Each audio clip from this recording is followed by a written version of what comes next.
بسم اللہ الرحمن الرحیم الحمد للہ رب العالمین والصلاة والسلام علی سیدنا و مولانا محمد خاتم النبیین و امام المرسلین وعلی آلہ و اصحابہ اجمعین وعلی کل من تبعهم بإحسان الی یوم الدین. اما بعد،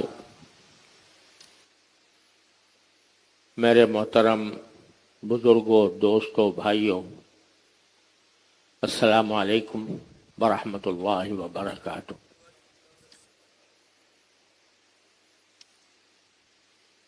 آج ہم سب کیسے پرآشوب دور سے گزر رہے ہیں جس میں طرح طرح کے فتنے، طرح طرح کے مسائل، طرح طرح کی پریشانیاں تقریباً ہر انسان اور مسلمان کو درپیش ہیں. عالمی سطح پر بھی،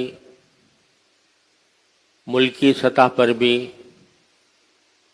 اور انسان کی انفرادی زندگی میں بھی.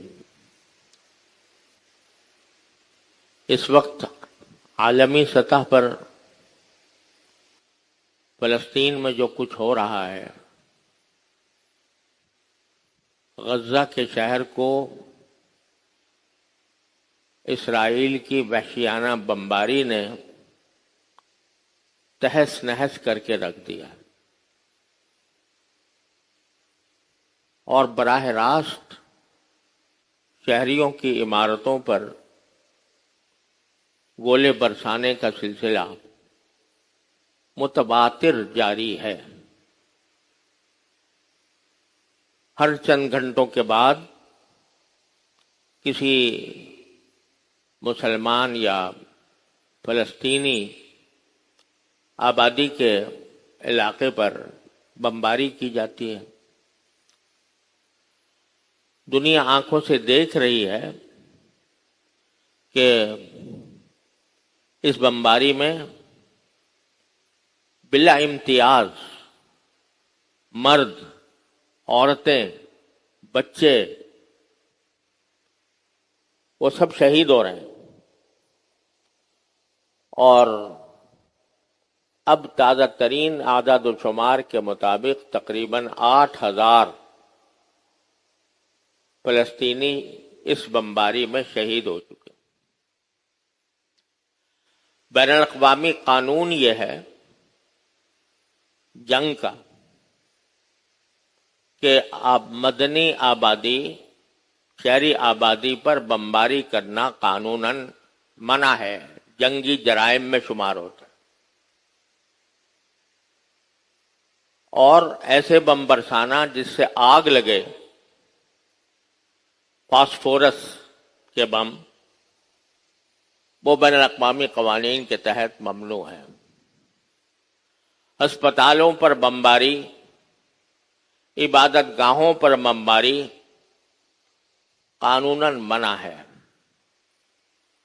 اور یہ قانون جو بین الاقوامی طور پر بنایا گیا، اس کے بنانے والے تو بہت بعد میں ان کو ہوش آیا.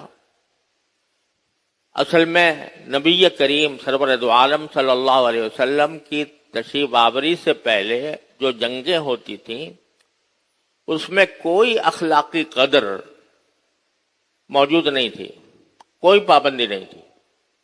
دشمن ہے تو اس کو جس طرح چاہو مارو، جس طرح چاہو اس کو قتل کرو، اور عورت ہو، بچہ ہو، مرد ہو، بالغ ہو، نابالغ ہو، لڑنے والا ہو، لڑنے والا نہ ہو، سب کو ایک لاٹھی سے ہانکا جاتا تھا. اور قتل کرنے کے بھی طرح طرح کے طریقے استعمال کیے جاتے تھے. دنیا کی تاریخ میں پہلی بار جناب نبی کریم سرور دو عالم صلی اللہ علیہ وسلم نے جنگ کے قواعد مقرر فرمائے. اس وقت جبکہ آپ کے دشمنوں کو ان قواعد کا کوئی پاس نہیں تھا، لیکن آپ نے یہ فرمایا کہ اگر دشمن غلطی کر رہا ہے تو اس کا ذمہ دار وہ خود ہے، لیکن ہم بحیثیت مسلمان کے اللہ کے حکم کے تابع ہیں، لہذا جو لشکر بھی آپ روانہ فرماتے اس کو یہ ہدایت دی جاتی تھی کہ خبردار کسی عورت کو قتل نہ کرنا، کسی بچے کو نہ مارنا، کسی بوڑھے کو نہ مارنا،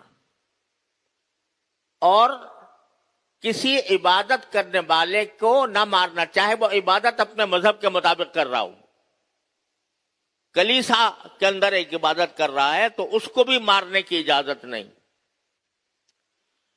یہ پہلی بار دنیا کی تاریخ میں رحمت للعالمین صلی اللہ علیہ وسلم نے جنگ کے قواعد مرتب فرمائے، اور یہ قاعدہ مرتب کیا کہ جنگ کے دوران یہ معنی نہیں ہے کہ قتل عام شروع کر دو، جس کو چاہو مار دو، بلکہ اس کے قواعد مرتب فرمائے۔ صحابہ کرام اس کی ایک ایک لفظ کی پوری پیروی فرماتے تھے۔ اگر لڑائی کے دوران کوئی عورت سامنے آ گئی جو لڑائی میں شریک نہیں ہے تو ہاتھ رک جاتا تھا، کوئی بوڑھا آ جاتا تھا تو ہاتھ رک جاتا تھا، کوئی عبادت گزار آ جاتا تھا، جنگ کے جوش و خروش میں ہاتھ رک جاتا تھا۔ یہ قواعد سب سے پہلے دنیا میں رسول کریم صلی اللہ علیہ وسلم نے متعارف فرمائے۔ پھر یہ فرمایا کہ معاہدے کی پابندی کرو، معاہدے کے خلاف کوئی کام نہ کرو،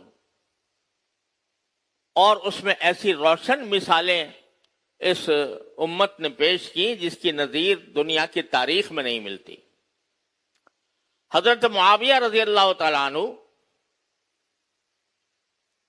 بڑے زبردست حکمران تھے، اور روم کی جو طاقت تھی اس کو انہوں نے اس کی طاقت توڑی تھی، لیکن وہاں کے کچھ لوگوں کے ساتھ کچھ دنوں کے لیے جنگ بندی کا معاہدہ ہو گیا تھا،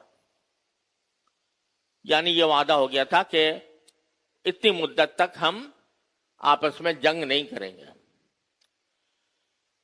جنگ بندی، چونکہ حضرت معاویہ بڑے سیاسی مدبر تھے، اس لیے انہوں نے یہ کیا کہ جنگ بندی جس تاریخ میں ختم ہو رہی تھی اس سے ایک دو دن پہلے اپنی فوجیں لا کر سرحد پر ڈال دی، اور یہ کہا کہ بھئی جنگ بندی کی معاہدے کی تو خلاف ورزی کرنی نہیں ہے، لیکن جو ہی مدت ختم ہو تم فوراً دشمن پر حملہ کر دینا، تاکہ وہ اچانک اس کے اوپر حملہ ہو تو وہ اس کا مقابلہ نہ کر سکے۔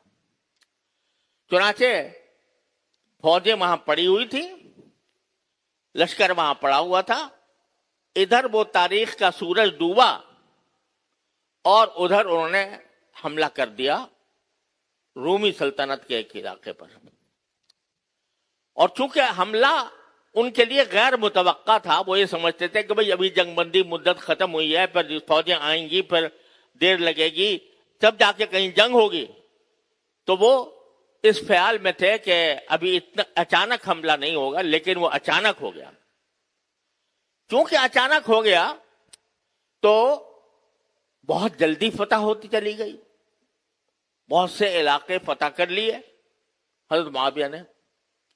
اب فتح کرتے ہوئے جا رہے ہیں، آگے بڑھ رہے ہیں، پیچھے سے ایک گھوڑا سوار دور سے آواز دیتا ہے، قفو یا عباد اللہ، قفو یا عباد اللہ، اے اللہ کے بندو ٹھہرو، ایک اللہ کے بندو ٹھہرو۔ حضرت معاویہ رضی اللہ تعالیٰ عنہ نے رک گئے، لشکر کو روکنے کا حکم دیا۔ جب وہ قریب آئے تو معلوم ہوا کہ وہ ایک صحابی تھے، حضرت عمرو بن عبسہ رضی اللہ تعالیٰ عنہ۔ انہوں نے کہا کہ یہ آپ نے جو اقدام کیا ہے کہ جنگ بندی کے فوراً بعد اچانک حملہ کر دیا، یہ رسول کریم صلی اللہ علیہ وسلم کے ارشاد کے خلاف ہے۔ کیوں؟ اس لیے کہ میں نے اب رسول کریم صلی اللہ علیہ وسلم کو اپنے کانوں سے فرماتے ہوئے سنا کہ من کان بینہ بین قوم عہد فلا یحلنہ ولا یشدنہ حتی یمضی اجلہ، او کما قال صلی اللہ علیہ وسلم۔ میں نے اپنے کانوں سے رسول اللہ صلی اللہ علیہ وسلم کو یہ فرماتے ہوئے سنا ہے کہ جب کسی قوم کے ساتھ کوئی معاہدہ ہو جنگ بندی کا، تو اس مدت میں اس قوم کے خلاف فوجی تیاری بھی جائز نہیں ہے۔ اس مدت میں آپ گھوڑوں پر زین بھی نہیں لگا سکتے، آپ وہاں پر گھوڑوں کا لشکر بھی اپنے جگہ پر اپنے ملک میں بھی تیار نہیں کر سکتے۔ لہذا آپ نے جو یہ کام کیا ہے، جو یہ فتح کیا علاقہ، یہ رسول کریم صلی اللہ علیہ وسلم کے ارشاد کے خلاف ہے، معاہدے کے خلاف ہے۔ کیوں ہی حضرت معاویہ رضی اللہ تعالیٰ عنہ نے نبی کریم صلی اللہ علیہ وسلم کا ارشاد سنا، فوراً حکم دیا فوجیں واپس چلی جائیں، فوجیں واپس چلی جائیں۔ جو علاقہ فتح کیا گیا تھا وہ واپس لوٹا دیا۔ کیوں؟ اس لیے کہ سرکار دو عالم صلی اللہ علیہ وسلم نے جنگ کے کچھ قواعد بنائے، اور جتنے جہاد ہوئے ان سب میں ان قواعد کی، ان اخلاق کی، ان ہدایات کی پوری پابندی کی گئی صحابہ کرام کی طرف سے۔ یہ حکم دیا گیا تھا کہ جب کسی دشمن کے اوپر وار کرو تو قتل کرنا تو جائز ہے دشمن کو، لیکن مسلح نہ کرنا، یعنی اس کے ناک کاٹ دی، اس کے کان کاٹ دیے، اس کے ہاتھ کاٹ دیے، مسلح کرنا جائز نہیں ہے۔ لا تمسلو، یعنی مسلح نہ کرنا، ہاتھ پاؤں یا اعضا کو مت کاٹنا، اپنے دشمن کے اعضا کو بھی مت کاٹنا، جنگ کے دوران مت کاٹنا۔ قریش کے لوگوں نے جنگ احد کے اندر بہت سے لوگوں کے ہاتھ پاؤں کاٹے تھے، مسلح کیا تھا۔ حضرت حمزہ رضی اللہ تعالیٰ عنہ کو شہید کر کے ان کا کلیجہ نکال کر کچا چبایا گیا تھا، اور بڑے ڈھیٹ انداز میں اس وقت ابو سفیان کافر تھے، انہوں نے کہا تھا کہ سَتَجِدُونَ فِي الْقَوْمِ مُسْلَةً لَمْ آمُرْ بِهِ وَلَمْ يَسُؤْنِي، کہ صحابہ کرام سے رسول کریم صلی اللہ علیہ وسلم سے خطاب کر کے کہا تھا کہ آپ جنگ کے اندر دیکھیں گے کہ ہم نے بعض لوگوں کا مسلح کیا ہے، یعنی اس کے اعضا کاٹے ہیں، میں نے اس کا حکم تو نہیں دیا تھا، لیکن مجھے کچھ برا بھی نہیں لگا۔ لم آمر بھی ولم یسؤنی، تو وہاں انہوں نے کیا مسلح۔ سرکار دو عالم صلی اللہ علیہ وسلم نے فرمایا مسلمان کے لیے جائز نہیں ہے کہ وہ مسلح کرے۔ یہ قوانین ساری تاریخ انسانیت میں سب سے پہلے نبی کریم سرور دو عالم صلی اللہ علیہ وسلم نے وضع فرمائے۔ یہ بین الاقوامی قوانین جو بنے وہ سارے صدیوں کے بعد، لیکن کیسے بنے کہ وہ صرف بڑی بڑی طاقتوں کا تحفظ دینے کے لیے ہیں۔ اب آپ دیکھیے کھلی آنکھوں یہ صورتحال ہو رہی ہے، بچوں کو مارا جا رہا ہے، عورتوں کو مارا جا رہا ہے، ہسپتالوں پہ حملے کیے جا رہے ہیں، مسجدوں پر، کلیساؤں پر حملے ہو رہے ہیں، اور اس طرح بمباری کی جا رہی ہے کہ وہ خود بخود مسلح کے مرادف ہے۔ کسی کا ہاتھ کٹا ہوا ہے، کسی کا پاؤں کٹا ہوا ہے۔ وہاں لوگوں کے ذوق شہادت کا یہ حال ہے کہ میں نے دیکھا کہ بچے جو ہیں، بچے نوجوان 15 سال کے 16 سال کے، وہ اپنے ہاتھوں پر نام لکھوا رہے ہیں، اپنا شوق ذوق سے لکھوا رہے ہیں۔ کیوں لکھوا رہے ہیں؟ کہ جب بمباری میں ہم کہیں ملبے کے نیچے دبیں گے اور ہماری لاش سامنے آئے گی تو کم از کم ہمارا پتہ چل جائے گا کہ یہ فلاں شخص ہے۔ شوق ذوق سے لوگ لکھوا رہے ہیں، ہنس ہنس کر اپنے نام لکھوا رہے ہیں۔ ان بچوں کے اوپر بمباری ہو رہی ہے۔ ان کی بجلی بند ہے، جن کا پانی بند ہے، جن کے لیے پانی کا ہر قطرہ روک دیا گیا ہے، سب کھلی آنکھوں ہو رہا ہے، یہ کام دھڑلے سے ہو رہا ہے. اور یہ بین الاقوامی قوانین کے اور بین الاقوامی اخلاق اور انسانی حقوق کے علمبردار وہ کہتے ہیں ہم اسرائیل کے ساتھ کھڑے ہیں، اور کہتے ہیں خوب ظلم کرو تم ان فلسطینیوں پر، جتنا کر سکتے ہو کرو. یہ ان حالات میں ہم اس وقت ہیں، اور جب یہ خبریں سنتے ہیں تو کون سا مسلمان ایسا ہوگا جس کا دل روتا نہ ہو. ایک رسول کریم صلی اللہ علیہ وسلم کے ارشاد کے مطابق دنیا کے کسی بھی خطے میں کسی مسلمان بھائی کے اوپر ظلم ہو رہا ہو تو ہر مسلمان کے دل میں اس کی تڑپ ہونی چاہیے. مسلمانوں کو ایک جسم قرار دیا، ایک جسم ہے. جیسے ایک جسم میں کسی ایک عضو کو تکلیف ہوتی ہے تو سارا جسم متاثر ہوتا ہے، اس طرح ہمارا. اور مشکل یہ ہے کہ میں اور آپ عام آدمی، عوام، وہ بس کوڑتے ہیں، غمگین ہیں، صدمے سے دو چار ہیں، پریشان ہیں، لیکن ساتھ ہی ان کے لیے کوئی راستہ سمجھ میں نہیں آتا کہ وہ اس بے چینی کا راستہ کو دور کرنے کا کیا راستہ ہو. کیونکہ نہ ہم میں طاقت ہے، نہ ہم جنگی امور کو جانتے ہیں، کوئی جنگی تربیت لی ہو ہم نے، نہ ہمارے پاس ایسے وسائل ہیں کہ وہاں تک پہنچ جائیں، اور اگر پہنچ بھی جائیں تو جا کر سوائے اس کے کہ ان کے لیے ایک مسئلہ بنے کوئی اور ہم ان کی مدد کر نہیں سکتے، کیونکہ ہمیں جنگ کرنی نہیں آتی. اور آج کی جنگ وہ تلوار اور تیر کی جنگ نہیں ہے، وہ ٹیکنالوجی کی جنگ ہے جس سے ہم واقف نہیں. لہذا ہم یہاں بیٹھے ہوئے سوائے غمزدہ ہونے کے اور سوائے رنجیدہ ہونے کے اور سوائے پریشان ہونے کے اور کوئی راستہ ہماری سمجھ میں نہیں آتا. راستہ زیادہ سے زیادہ ہمارا آپ کا یہ ہے ظاہری اسباب میں کہ اپنی حکومتوں کو، اپنے برسر اقتدار لوگوں کو، جن کے پاس فوجی طاقت ہے، ان کو متوجہ کریں کہ بھائی یہ ساری دنیا کے اندر، یہ پوری دنیا متحد ہو کر، ساری مغربی دنیا متحد ہو کر فلسطینیوں کو مٹانے کی کوشش میں.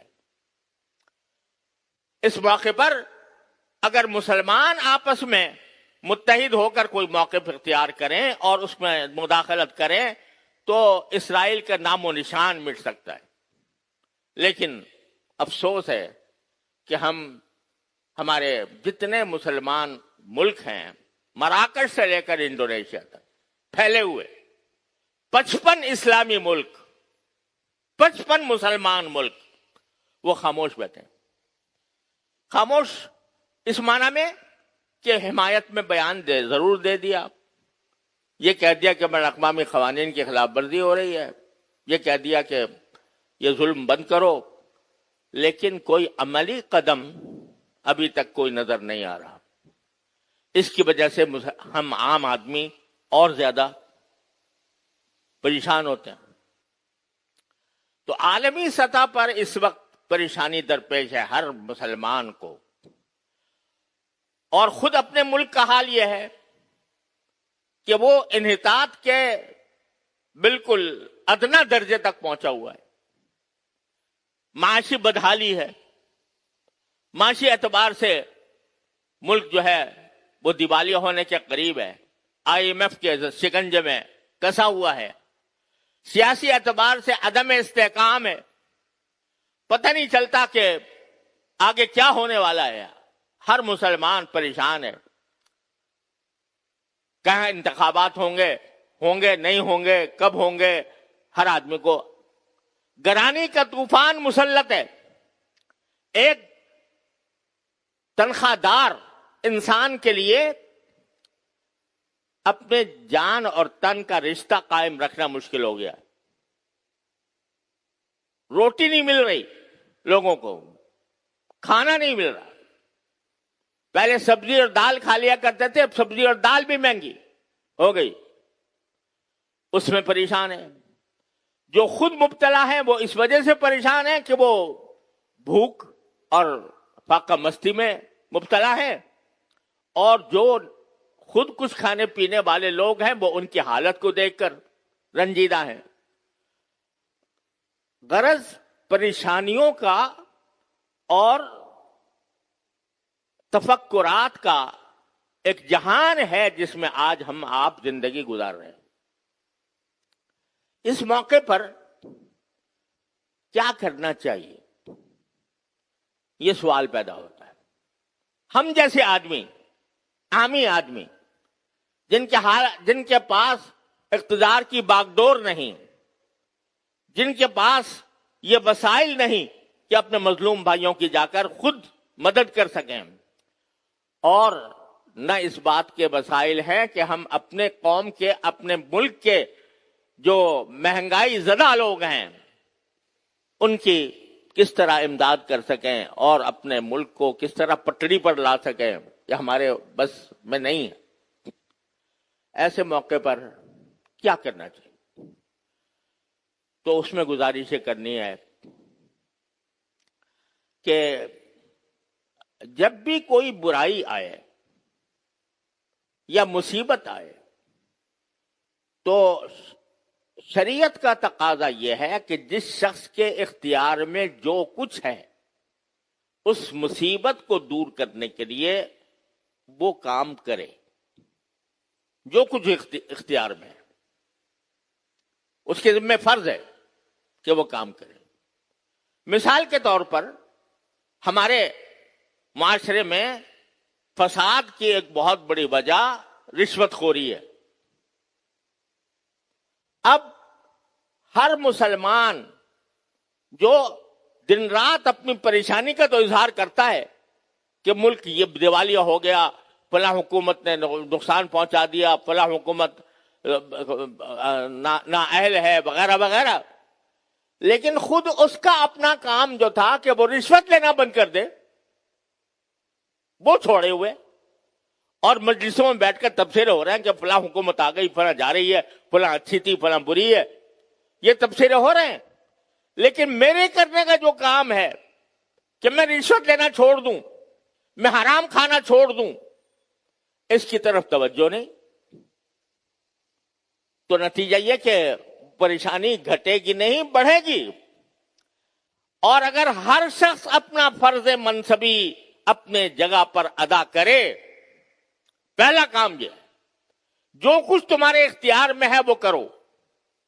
مثلا مظلوم فلسطینیوں کے لیے مثال کے طور پر ہمارے اختیار میں اتنا ہے کہ ہم کم از کم ان کے مصیبت زدہ, ستم رسیدہ بھائیوں کو کچھ معاونت, مالی امداد ان کو فراہم کر دیں.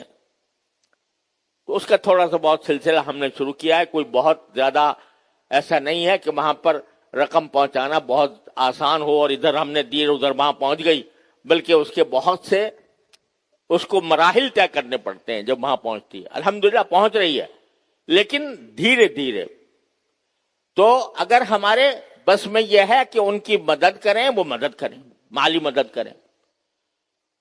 اور پاکستان کے حالات کے لحاظ سے جس کے قبضے میں جس کے اختیار میں جو کچھ بہتری ہے وہ اپنا فرض منصبی ادا کرے. دوسرا یہ کہ ایسے موقع پر اللہ جل جلالہ سے لا لگائے.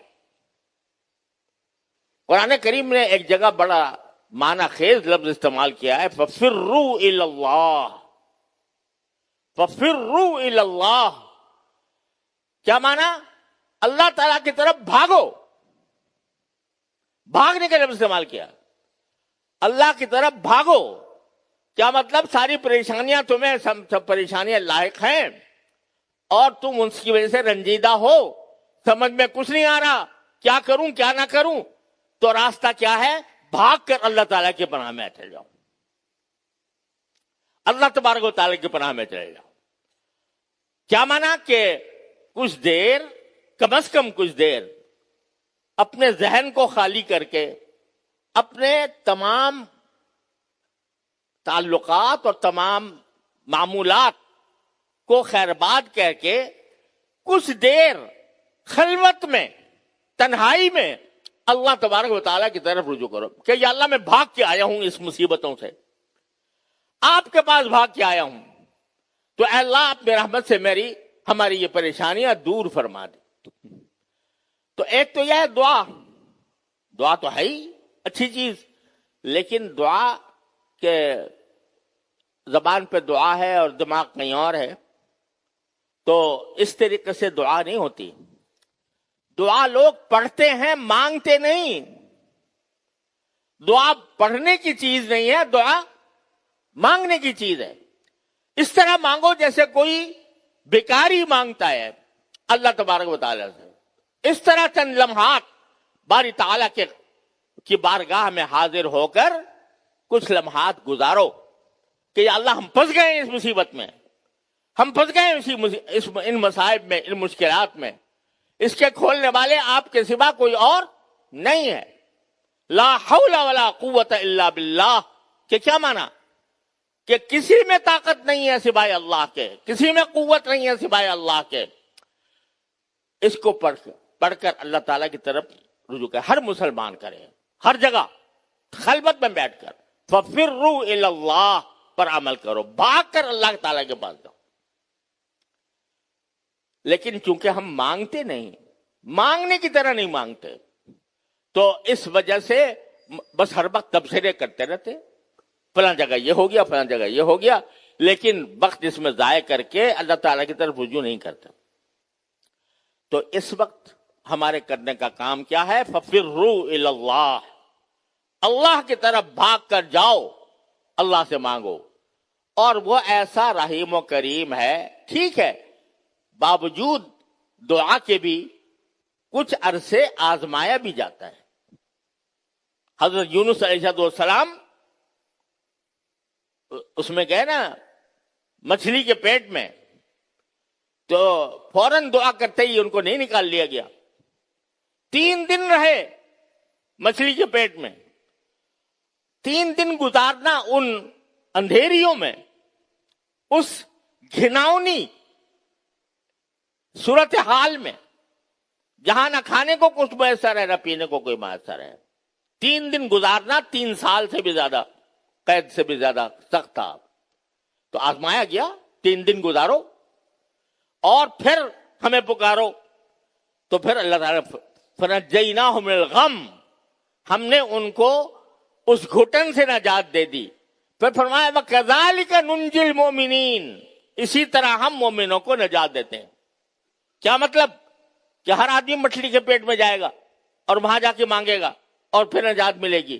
نہیں، مطلب یہ کہ جب بھی بندہ اس جذبے کے ساتھ مانگے گا جس جذبے سے حضرت یونس علیہ السلام نے مانگا تھا کہ لا الہ الا انت سبحانک انی کنت من الظالمین، تو اللہ تعالیٰ نجات دیں گے۔ اور اگر پھر بھی نجات مقدر میں نہ ہو تو بھروسہ رکھو اللہ پر، جو اللہ تعالیٰ کا فیصلہ ہے اس پر راضی رہو۔ یہ ہے ایک مسلمان کے کرنے کا کام۔ اللہ تعالیٰ ہم سب کو اس کی توفیق عطا فرمائے۔ وصلی اللہ تعالیٰ علی خیر خلقہ سیدنا مولانا محمد وعلی آلہ واصحابہ اجمعین۔